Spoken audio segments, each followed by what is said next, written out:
પૂજ્ય માતાજી, જ્ઞાનીના સમ્યક દર્શનનું અંતરંગ નિમિત્ત કહેવામાં આવે છે, એનો આશય શું છે? એને અંતરમાં પરિવર્તન થઈ ગયું છે. જે અંતરમાં એને આખી દશા પલટાઈ ગઈ અને એમાંથી જે વાણી નીકળે છે એ વાણી બીજાને નિમિત્ત થાય છે, માટે એને અંતરંગ કારણ કહેવામાં આવે છે. એ જેને અંદર પ્રગટ થયું હોય એની જ વાણી નિમિત્ત બને છે, માટે એને અંતરંગ કારણ. બીજાને જે સમ્યક દર્શન થાય એને જે પામેલા હોય એની વાણી નિમિત્ત બને છે, માટે અંતરંગ કારણ કહેવામાં આવે છે.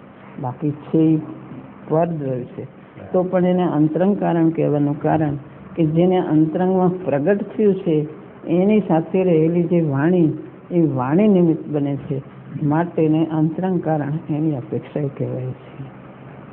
એટલે જ્ઞાનીની જ વાણી અંતરંગ નિમિત્ત કહેવાય, એ સિવાય બીજા કોઈની વાણી અંતરંગ નિમિત્ત ના કહેવાય. બીજાની વાણી અંતરંગ નિમિત્ત ન કહેવાય. જેને અંતરંગ દશા પ્રગટ નથી થઈ એની વાણી અંતરંગ નિમિત્ત કહેવાય નહીં.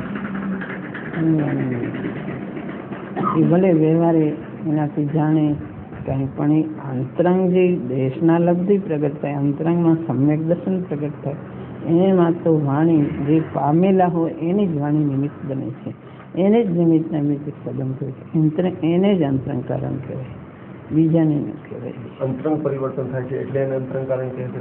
અંતરંગ સામેવાળા જીવને અંતરંગમાં પરિણમન થાય છે એટલે અંતરંગ કારણ કહેવાય. એને પરિણમન થાય ને આ અંતરંગ દશાની સાથે રહેલી વાણી છે અને એને અંતરંગ પરિણમન થાય એ વાણી નિમિત્ત કોને બને?